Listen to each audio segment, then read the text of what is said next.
Now I really want to see the other autopsy to see, is there trauma to the body? Is there something that happened? I couldn't believe it. I could not believe it. I have no doubt that what we're listening to and what she did is credible. I figured out the Nolan Wells timeline. I know how they messed with the GPS. I figured it all out. I figured out the lies that are based in truth. I figured it all out, and I've got proof. But stick with me because it's going to be a long video, y'all. Now, I found a 15-page Marine Patrol report that had lots of little details that prove that the boys had been lying. So I've already shown how at 1:30 in the morning, the initial Lieutenant Odom with the Jackson County Sheriff's Office said that his deputies spoke with several of the friends who traveled to the island on the vessel with Nolan. And they said that he left in the company of an unknown female and that he chose to remain on the island. So what was the next step? Did you guys ever engage with police? Or? Yeah, so the first time I talked to the police was July 7th. I talked to the lead investigator, and I told him my whole story, top to bottom. Dot every I, crossed every T. I told him everything I knew, every little detail. Well, that's a lie now, isn't it, Warren? Because you talked to them at 1:30 in the morning that night. I mean, did you just forget to tell the cops about Katie? Because it's not like you didn't know it was her or you didn't know how to get in contact with her. The girl that he was with, Katie, had texted somebody that she heard people yelling. Correct. Nolan yelling. Yeah, and I have a picture of that. She texted my buddy, and the next day everybody was panicking. Everybody was texting Katie, because she was obviously seen with Nolan the whole day at the island. Katie sent a message to my buddy the next day and said, oh, this is the last time I saw him. He's really sweet. But she also mentioned that the last time she saw Nolan was when my buddy was yelling at him to get on the boat. But Katie says that she assumed that she went on the boat after y'all were yelling at him. And let's not forget that the last time you saw him was 3. Well, the last time I saw Nolan was 3 o'clock. And Nolan was cradling a girl in his arms. And yet for some reason around noon, the name of another girl who hadn't even seen Nolan in a year was given to the patrol to go interview, saying that she was with that group, not Katie. They also gave the name of a couple of other friends who they weren't able to get in contact with. And despite having a picture of a text message from Katie, funny how you didn't share that with Officer Tatum. Probably could have cleared up some stuff real quick, right? Now let's get to the data. Now, at about 1:30 on July 5th, they were doing a flight of drones based on the relation of the last known anchor position of the Atkinson vessel, which I have documented right here. 4:30, Officer Strickland contacted Jennifer Pyrone, who was Wyatt's mother, who told them that he had already spoken to officers earlier in that day, but they were happy to cooperate with any investigation. And she let this officer take a picture of the GPS. Officer Strickland observed the track line showing Pyrone's vessel location on Horn Island, then gave coordinates. I'm going to need you to remember this exact phrasing. It's going to be important later on. Now, this was the GPS coordinates from the picture that the officer took, meaning that these coordinates had to be a different one that was verbally given over the phone by Wyatt. And you'll notice they're quite different. Now you'll notice that this incident report says the involved entities are Bart Edmington and Jerry Atkerson, not Wyatt. Even though Wyatt is 18, he should be on this report. And you could argue that they were just giving the names of the people that owned the boats, but somehow I doubt that 21-year-old Bart owns that boat. You'll notice on this report that 2 different pieces of GPS evidence were collected. So now we're going to go to the July 8th report where they came and they took those GPS coordinates from both the Atkerson boat and Bart's boat. Yellow is Bart, blue is the grandfather Jerry. The same Jerry that called and canceled the sea tow as the sea tow phone call was being made. Now, mind you, this is 3 days after the police had come and spoken to the mother and gotten the GPS coordinates. Now, Bart had a germane GPS map chart plotter. Jerry's boat also contained a germane GPS map chart plotter. Now, I had to look up the difference between waypoints, tracks, and routes. So waypoints mark specific spots. Routes connect them in a planned order, and tracks record your actual path. Now, according to that GPS data, there is no movement from 11 to 4:30, but we know that that's not true. Warren has never been able to logically explain how they ended up so far away from the shore. Because according to him, he said at 3 o'clock, that was the last time he saw Nolan, Bart was trying to yell at him to get on the boat. His brother got into a fight, so he got his brother to come over there. That's when he saw that it was all sinking, because he said this. There's a lot of people on, so that it drags water in, and eventually, I think over time, we were out there for a couple hours, the boat just started filling up with water, so I popped the starboard side hatch, and the battery was completely underwater. Yes, but according to Warren, he had just seen Nolan, like neck deep, cradling a girl at the boat next to them. So how did they end up in 31 feet of water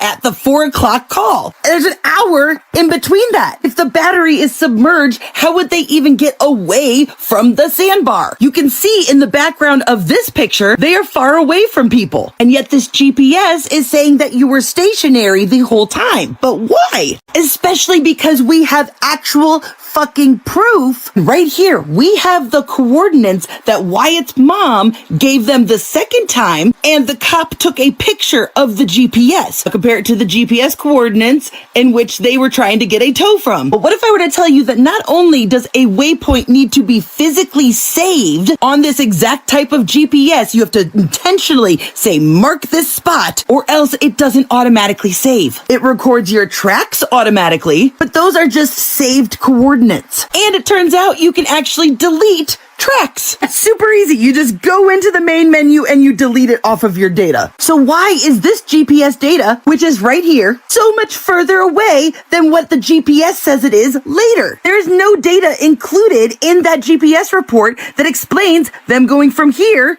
to here, unless someone went in and deleted those tracks. Because they probably dropped that waypoint once they anchored, which would explain why Warren said they showed up at 10:30 and the GPS says that they showed up after 11. And so then it wasn't until half an hour after the canceled tow that they dropped another waypoint. And mind you, the exact same GPS was used in both boats, and Wyatt/Jerry's boat has the tracks and routes where Bart's does not. And again, it tracks it automatically. So you have to intentionally delete those tracks. And why did they do that? Well, it turns out Jerry Atkinson just so happens to be the owner of Ocean Marine Group in Ocean Springs and Gulfport, which is literally a boat dealer. So guess who's gonna know that information? We already know Grandpa Jerry was in the mix, because the only way that he could have canceled the sea tow before it even started to head out is if Wyatt had called Jerry first and Jerry told him to call for a sea tow and then canceled it for him, which would explain why he couldn't give any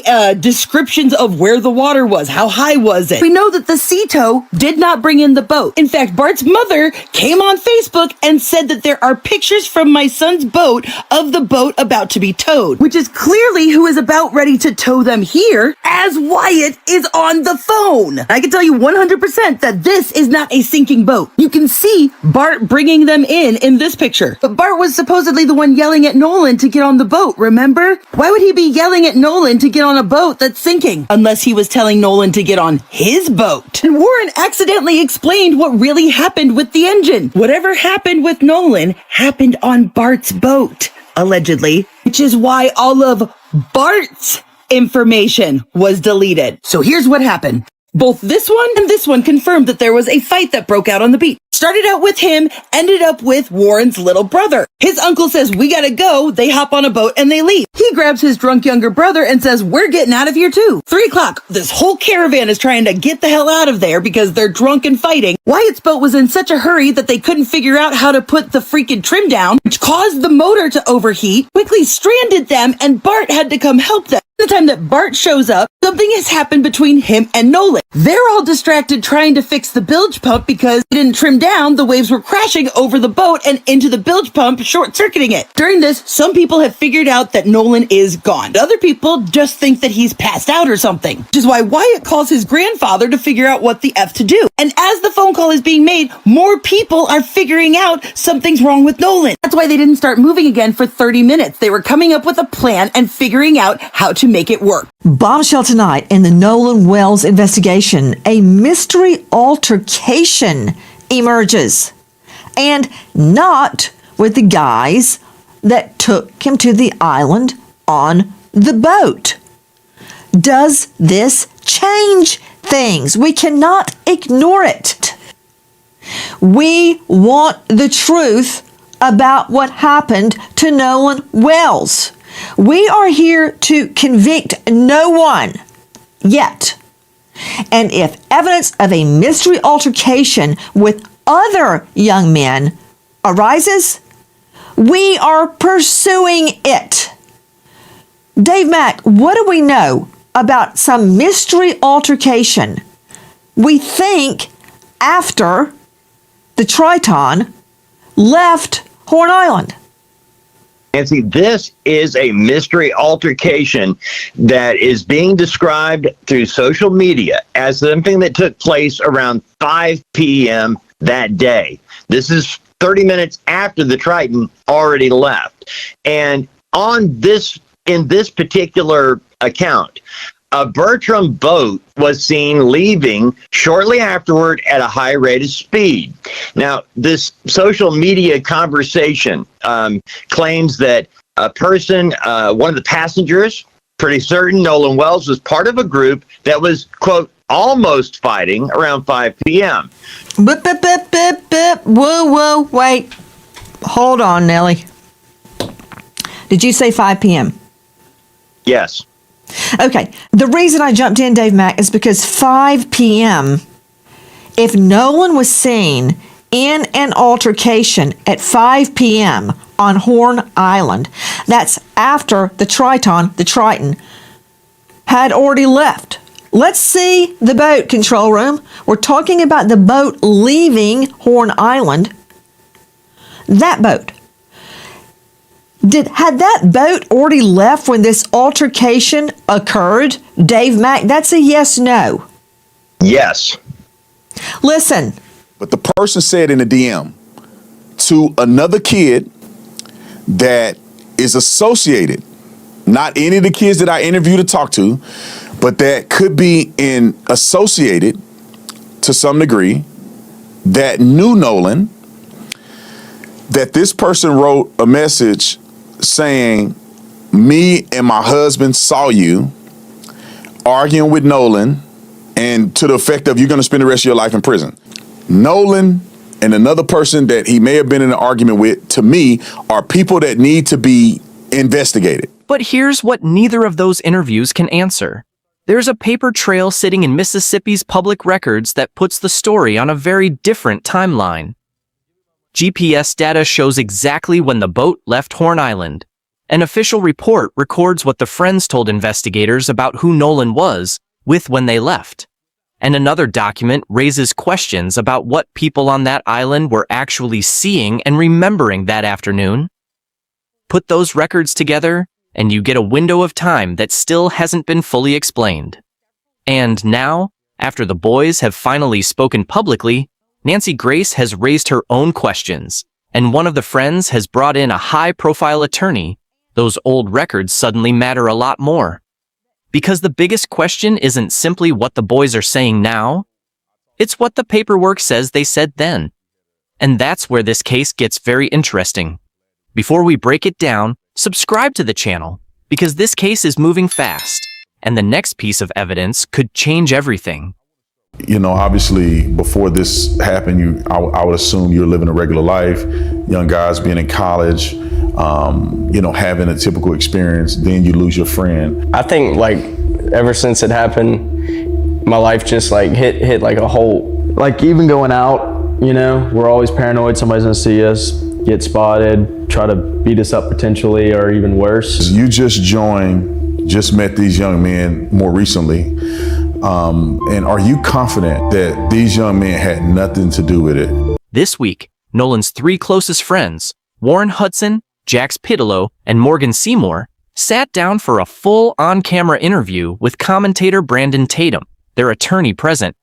It's already generating backlash for reasons that have almost nothing to do with the timeline itself.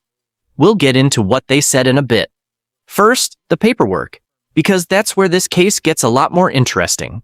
A police report from the Mississippi Department of Marine Resources quotes several of the friends who were on that boat, stating that when they left the island, Nolan was in the company of an unknown female and had chosen to remain behind. Unknown female. Not a name, not someone connected to their group, a stranger.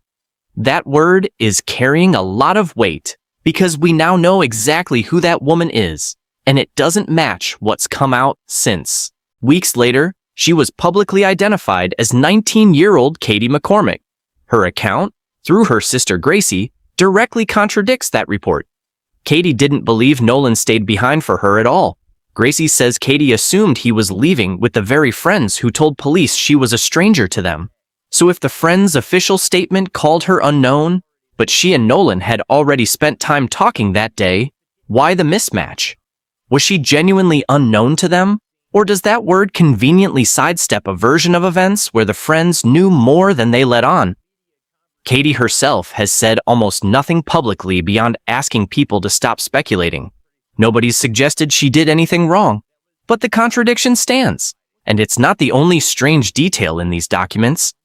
Now, the GPS data. Records show the boat left the dock at 9:56 that morning, arrived at Horn Island by 11:14, and sat completely stationary for over 5 hours, until 4:30 in the afternoon. At 4:31, it moves, but not toward shore. For nearly 3 miles, it crawls at just over 4 knots, barely faster than walking pace, holding that crawl for almost an hour. Then, at 5:25, it suddenly jumps to 30 to 35 knots and reaches shore about 20 minutes later. A boat genuinely taking on water either limps home the whole way or doesn't move until it's fixed. This one did both, in that order, slow for nearly an hour, then suddenly fast. Nobody official has explained that. Put the police report and the GPS data together, and Nolan's last confirmed contact with his friends lines up with that boat leaving around 4:30. He wasn't reported missing until that night. In between, there's a stretch nobody outside his immediate circle has accounted for. A separate investigation is about to define that window with even more precision. One more document first. An internal Marine Patrol email from July 5th, sent during the search itself, includes witness accounts describing heavy alcohol consumption throughout the day. Not social media gossip, official search documentation. On an island packed with hundreds of people, heavy drinking, and a boat that behaves strangely on its way out, how confident can anyone really be about the version of events we've been told? There's also a call made to Cito reporting the boat was taking on water. An enhanced version has circulated online, and some believe it captures more than a mechanical problem. Bart Edmiston's attorney called that enhanced version doctored, an accusation that hasn't been independently verified either way. If the original tells a completely innocent story, why hasn't a full, untouched version been released for everyone to judge? Until it is, the suspicion isn't going anywhere. Early in the investigation, Ben Crump said video from the island appeared to capture Nolan yelling with someone, demanding his phone back. Then a friend named Triseston Shepard said that voice was actually his own, from a separate altercation with a stranger that had nothing to do with Nolan. The person who filmed the video backed that up, saying it never showed Nolan fighting anyone, though they'd heard secondhand that some kind of altercation happened that day. If Shepard's account is accurate, what else happened on that island in those same hours that never made it to video? Investigators have specifically asked the public for original, unedited footage of altercations or anything involving Nolan. That alone tells you this isn't settled. Nancy Grace has kept digging, questioning why Nolan's phone was left behind if he planned to catch a later ride, and raising concerns about photos his mother says are missing from it. She's also pushed back on Officer Tatum, pointing out the test the friends took wasn't a polygraph. It was a voice stress analysis, a different tool with different reliability. The two have clashed on air more than once. Back to that interview. Jax Pitalo pushed back hard on the idea race had anything to do with what happened, calling Nolan a brother to their group. Warren Hudson said he wishes the group had never gone out to the island at all. But the moment generating the most backlash wasn't about Nolan, it was about his mother. Jax blamed Christine Wansley's social media posts, specifically a photo he says named him and Warren, for kicking off the hate directed at them. That's a heavy claim to make about a grieving mother, and it's already drawing pushback online. The three also denied any connection to Nolan's death, arguing it makes no sense they'd call Cito, then the Coast Guard, if something had already happened to him on their boat. That's their explanation for the audio we just covered. Whether it holds up is exactly what the rest of this case will test. One of Nolan's friends has retained Edward Paltzik, an attorney who previously represented Donald Trump. Ben Crump publicly reacted and didn't let it slide. bringing in a lawyer that high-profile signals these families expect. This could become a real courtroom fight. Lawyering up isn't proof of guilt, but it raises a fair question. What exactly are they bracing for? Just days ago, the friends were seen visiting the exact spot where Nolan's body was recovered, visibly emotional, by every account genuine. It doesn't answer any of the questions in the documents we've covered, but underneath every contradiction, this is still the death of an 18-year-old. Remember that 3-hour gap? A separate investigation just made it precise. The United Cajun Navy compiled its own report and delivered it directly to Nolan's family, prosecutors, and law enforcement. It includes a photo of the 3 boats anchored together that day and confirms the boat with the mechanical trouble left at 4:31, matching the GPS data almost to the minute. Warren Hudson has said he and the others begged Nolan to get on that boat, and he refused. A woman named Caitlin Brochard says she photographed the same boats, and that when her group left around 7:30 that evening, Nolan was nowhere in sight. Combined, the last confirmed sighting of Nolan falls somewhere between 3:23 and 4:27 that afternoon, 3 hours, on an island packed with hundreds of people that nobody outside his circle can account for. Both autopsies are complete. Neither is public. Mississippi's DA says all evidence stays sealed until it reaches a grand jury, which will decide if charges are supported. Dozens of witnesses interviewed. Nobody arrested, nobody named a suspect. Warren Hudson's father has offered a $50,000 reward, and Nolan's own father said he didn't recognize a man who'd been giving interviews claiming to be a close friend of Nolan's, raising questions about who was actually part of his inner circle. Multiple people with no connection to Nolan, his family, or his friends have now been criminally charged for threats tied to this case, including threats to kill witnesses and bomb threats to government offices. Families on both sides describe waves of harassment. That's become one of the defining features of this case.